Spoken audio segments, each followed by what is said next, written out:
en effet, dans le couple, on se compare, mais souvent, on se jalouse aussi.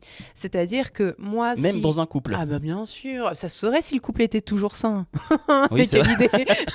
Restez avec nous d'ailleurs, dans quelques instants, on va parler d'infidélité. On va parler d'infidélité justement, alors, ça va être sympa. Mais il y a aussi la jalousie dans ce qu'il va vivre. Si par exemple, il part un week-end avec un copain qui s'amuse, qui s'éclate, et que moi, j'ai une mauvaise estime de moi-même, c'est-à-dire que j'ai pas la juste valeur de qui je suis, de ce que je peux lui apporter à mon conjoint.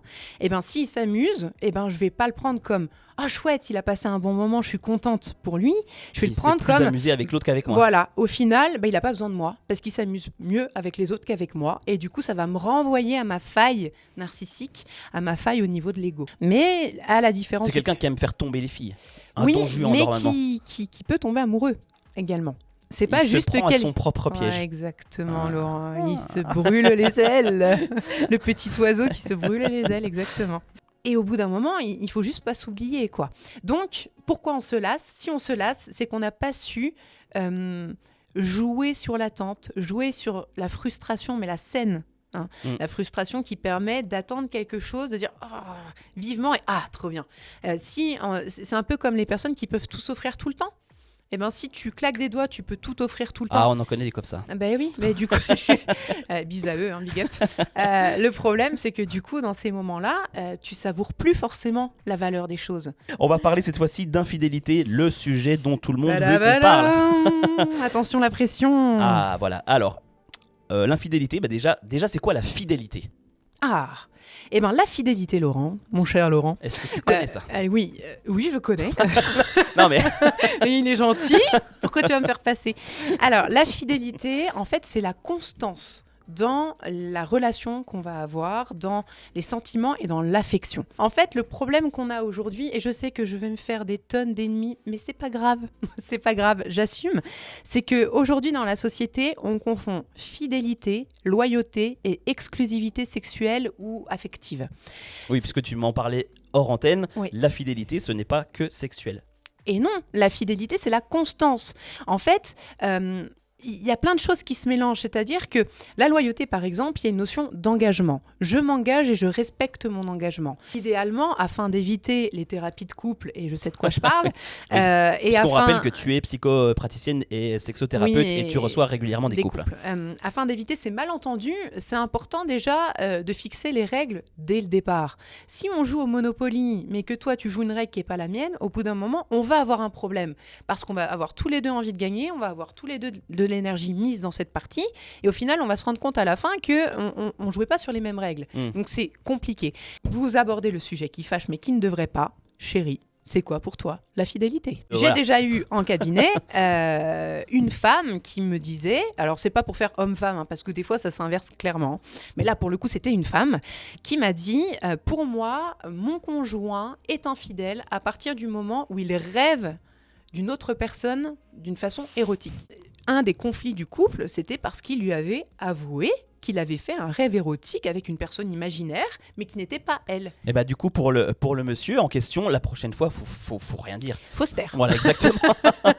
Et à contrario, j'ai eu un homme très appuyé sur ce qu'il pensait et très en accord avec lui, qui me dit « Je comprends pas sa réaction. Pourtant, quand j'ai couché avec l'autre fille, j'ai mis une capote. » C'est véridique. Là, du coup, pour lui, selon lui, il n'y a pas infidélité s'il y a un morceau de caoutchouc ou Exactement. Mais tu as tout compris, Laurent. Voilà, parce qu'il n'y a pas eu un contact direct en fait, entre son sexe et le sexe de madame. Donc, du coup... non, mais... J'ai l'image, là, tu vois. C'est bien pour toi. Mais avec les baloches qui tapent... On peut pas couper. Non, là, on est en direct. Qu'est-ce que tu veux que je te dise ? Il faut continuer. Allez, c'est continue. Parti. Merci pour l'image. Du coup, c'est un peu comme une chanson de Noël qui tourne en tête et que tu as toute la journée maintenant. Il était très sincère. Il était vraiment sincère dans son discours et il ne comprenait pas, presque pour lui, et oui, même il a été plus loin en me disant « Mais je comprends pas, je l'ai même pas embrassé ». Donc, il n'y a pas eu pour lui l'infidélité passée par ce contact de peau à peau. Et du coup, quand on joue avec cette personne toute sa vie, ou en tout cas plusieurs années de sa vie, mais c'est quand même bien de savoir à quoi on joue. Exactement. Non mais sérieusement, c'est logique ou pas? Ne t'énerve pas. Si je vais m'énerver. Non mais ça m'agace parce qu'en fait, c'est un sujet tabou. C'est-à-dire que quand on commence à aborder dans le couple, et au fait chérie, pour toi à partir de quel moment je te trompe, pour certaines personnes, ça veut dire que j'ai l'intention de tromper. Absolument Alors que pas. non, c'est juste Justement, pour connaître les limites en fait. Où sont tes limites? Et pour d'autres personnes, mais oh là là, une femme dormir dans le lit d'un homme, mais qui a l'idée, quoi? Voilà. Et c'est là où c'est important parce que du coup, c'est pas toujours compatible avec la vie sociale. Oui. Et on peut prendre notre exemple en référence. C'est-à-dire qu'on sait très bien qu'on est très proches, qu'on a une relation fraternelle, qu'on se déteste autant qu'on s'aime, Oh non. qu'on Moi, s'aime je t'aime beaucoup, on s'aime Oui. que aussi. Et du coup, eh ben, on a déjà été amenés à dormir ensemble, à partir en voyage ensemble. Et c'est OK, il n'y a pas d'ambiguïté. Mais si je suis avec un homme qui considère que dormir avec un autre homme, c'est juste incompatible et qui te fait une crise de jalousie comme pas deux, bah moi, je ne serais pas restée en fait avec cet homme-là. Dès le départ, mes règles, elles étaient imposées. D'accord, C'est ok. moi, je suis comme ça. Et si tu me demandes de changer, on va avoir un problème. Ça te va, tant mieux, ça te va pas, c'est que je suis pas la bonne personne, tout simplement. Et là, tu es en train de nous embrouiller. J'aimerais que tu répondes honnêtement. À Eh ben, partir de quand il y a honnêtement- infidélité? Honnêtement, pour moi, l'infidélité, c'est à partir du moment où mon conjoint Essaye pas de nous embrouiller, de nous la faire à l'envers. est plus attiré ou a plus son énergie, a plus son envie, son désir sur quelqu'un d'autre. D'accord, donc il n'y a même pas forcément un rapport physique. C'est Ça pas peut être que- forcément. Voilà, c'est-à-dire que pour moi, si il entretient une relation par message, si il voit en cachette et que moi en plus je suis le dindon de la farce parce que je suis pas au courant, si en plus il y a passage à l'acte, mais en fait. Alors bien sûr que le passage à l'acte, il fait encore plus mal parce que du coup, on s'imagine des choses et puis il y a plein de choses derrière, l'image de soi, est-ce que je suis assez désirable ou pas, enfin il y a plein de choses qui se jouent. Mais par contre, je pense que je serais vraiment touchée à partir du moment où je sais qu'il entretient quelque chose et quelque chose d'assez intime, d'assez intime Ouais. avec une autre personne que moi. Eh ben, je te rejoins sur ça. Voilà. D'ailleurs, j'en parlerai d'ici quelques instants d'une petite expérience personnelle. On a hâte. On a hâte. Rappelons-les, il y a 3 facettes pour qu'un couple soit équilibré et qui dure. 3 facettes à respecter ou en tout cas à chouchouter. C'est la facette ami, la facette amour et la facette amant. Donc ça, c'est dans une seule personne, on doit retrouver ces 3 facettes. Dans une relation de Dans couple. une relation de couple. Dans une ok. relation de couple. Je généralise, il y a bien sûr des exceptions, mais un homme va avoir tendance à aller chercher plus une compensation sexuelle, donc une maîtresse, Mhm. et une femme va avoir tendance plus à chercher une compensation affective, Donc sentimental. amicale. D'accord. Amicale ou sentimentale. Le problème, c'est comme tout, quand on commence à faire entrer le loup dans la bergerie, il bouffe tous les moutons. Et là, on le voit bien rentrer d'ailleurs. Et voilà, donc en fait, quand on commence à grignoter le côté amant, tiens, il y a des sentiments, les sex friends, on sait bien que ça dure qu'un temps. Donc, bien sûr qu'une femme va être touchée par un acte sexuel et une non-exclusivité sexuelle du coup subie. Bien sûr qu'elle va être touchée si pour elle c'est un problème, mais elle va avoir tendance à pardonner plus facilement qu'un homme. D'accord. Parce ok. qu'un homme, il va avoir l'ego qui prend vraiment un coup. Ça, c'est important aussi dans une relation qui se construit. Est-ce que je tolère que mon conjoint ait encore une relation, même réglée, claire, avec son ex? Est-ce que pour moi, c'est OK ou pas? Je connais des personnes qui me diraient, mais hors de question. Bah, moi, quand je dis que l'une de mes amies très proches, c'est mon ex, Ça tique. ça tique. Genre, c'est le truc bizarre. Alors que moi, une ex, c'est une ex. Enfin, ça peut devenir une copine sans aucun problème. Sauf certaines personnes, évidemment.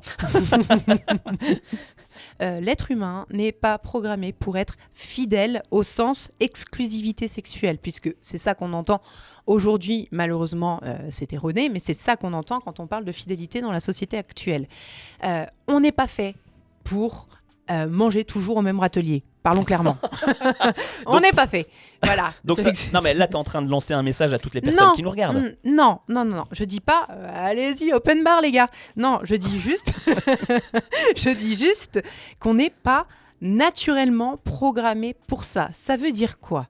Ça veut dire que si on souhaite être fidèle, parce que la personne avec qui on partage sa vie, c'est quelqu'un à qui on tient, c'est quelqu'un qui a des valeurs communes, enfin bref, toutes les petites cases sont cochées et vraiment on se reconnaît dans cette personne et dans ce qu'on veut construire. Eh bien, ça demande une énergie particulière. Si vous pensez que naturellement, en claquant des doigts une fois et en ne faisant plus rien, votre relation va s'entretenir, c'est foutu d'avance. Du coup, ah, c'est parce que ça te fait penser à Greg Guillotin. Je repense au baloche. Bon, c'est pour ceux qui nous rejoignent, voilà, vous avez raté un épisode de l'émission. Donc, j'en reviens à ça. Est-ce qu'au bout de 12 ans de relation, est-ce que c'est normal qu'on soit pas lassé, mais oui, c'est une certaine lassitude, ou est-ce que... On le remettra en bêtisier, vous allez croire. Moi, j'adore Marie, normalement, elle devrait renifler dans pas... Oh, voilà. Bon, alors, on va voir ce qui se passe du côté du chat en attendant. Mais comme on l'a vu, dans un couple, on a l'amour, l'amant et l'ami. Parfois, on n'a plus l'amant, on n'a plus l'amour, mais il reste l'ami. D'accord. Et ça, c'est OK, en fait. Ça, c'est OK. Mais c'est OK à partir du moment où tout le monde est OK. C'est toujours le même problème. Pourquoi je parle de ça ? Parce qu'en fait, la question, au bout de 12 ans de relation, c'est pas forcément est-ce qu'on s'aime encore ou est-ce qu'on s'aime plus. Parce que l'amour... c'est un sentiment. L'amour est partout. L'amour est dans les papillons. L'amour est dans l'amitié. L'amour est dans un travail. L'amour est dans ce qu'on aime consommer d'une manière générale. Donc l'amour, c'est pas que pour mon conjoint. La preuve, on aime ses enfants. En règle générale, en tout cas, on aime ses enfants. Donc l'amour est partout. Donc à partir du moment où l'amour est partout et que l'amour est un sentiment, donc doit s'entretenir, c'est pas l'amour disparaît, l'amour revient. C'est au final, est-ce que c'est de ça que j'ai envie ? Le mensonge. Alors ça, c'est quelque chose qui peut être vécu réellement comme une trahison. Par exemple, pour vous parler un petit peu de mon cas, je pense préférer 1 milliard de fois qu'il n'y ait plus d'exclusivité sexuelle. J'entends bien, hein, parce qu'on va parler comme il faut parler. Je ne vais pas parler de fidélité, mais d'exclusivité sexuelle. C'est-à-dire que mon conjoint aille avoir un rapport intime avec une personne sans mon consentement. Parce que je n'avais pas fixé ces règles-là au départ. Plutôt qu'il me mente. Oui. Et qu'il entretienne un mensonge. Je pense que je pourrais pardonner... C'est pas une raison pour le faire, toi, hein, attention. Je pourrais pardonner si tu nous regardes. une non-exclusivité sexuelle. Par contre, un mensonge et quelque chose d'entretenu où je serais le dindon de la farce, clairement, c'est mort. C'est fini, les affaires sont sur le palier et bye-bye. Lui m'a clairement dit que si un jour ça devait arriver, donc d'aller voir ailleurs, en fait, voilà, ouais, d'aller voir ailleurs, et ben qui préférait ne pas le savoir. Donc si toi tu allais voir ailleurs, si moi j'allais voir ailleurs, il préférait ne pas que je savoir. le dise pas. Et toi, est-ce que tu arriverais à garder le secret ? Ah, ça c'est mon problème. Ah, ok. J'ai envie de dire. Non mais clairement, ça c'est mon problème. Okay. Mais lui, il m'a clairement dit qu'il préférait ne pas le savoir. Et D'accord, moi, ok. je lui ai clairement dit que je préférais le savoir. Après, est-ce que je vais réussir à le gérer ? Bah, ça, c'est mon problème aussi. Voilà. Mais en tout cas, je veux le savoir. Et ça, c'est important parce qu'on parlait tout à l'heure de pérennité dans le couple. Est-ce qu'on est capable, nous, les êtres humains, de vivre heureux ensemble toute notre vie ? Je pense que c'est possible. Mais étant donné qu'on n'est pas programmé pour l'exclusivité sexuelle, il faut vraiment y mettre une énergie, il faut se renouveler, il faut réussir à jouer sur cette distance avec l'autre, non pas pour le fuir, parce que c'est trop tard, mais quand justement tout va bien. J'adore, par exemple, on va prendre notre relation amicale, j'adore être avec toi, et justement, parfois, je raréfie ces moments pour avoir toujours ce plaisir de te voir. Super. Non mais... C'est pour ça que des fois tu me donnes pas de nouvelles. D'accord. Calme-toi, je raréfie à 3 fois par semaine minimum. Hein, on se calme.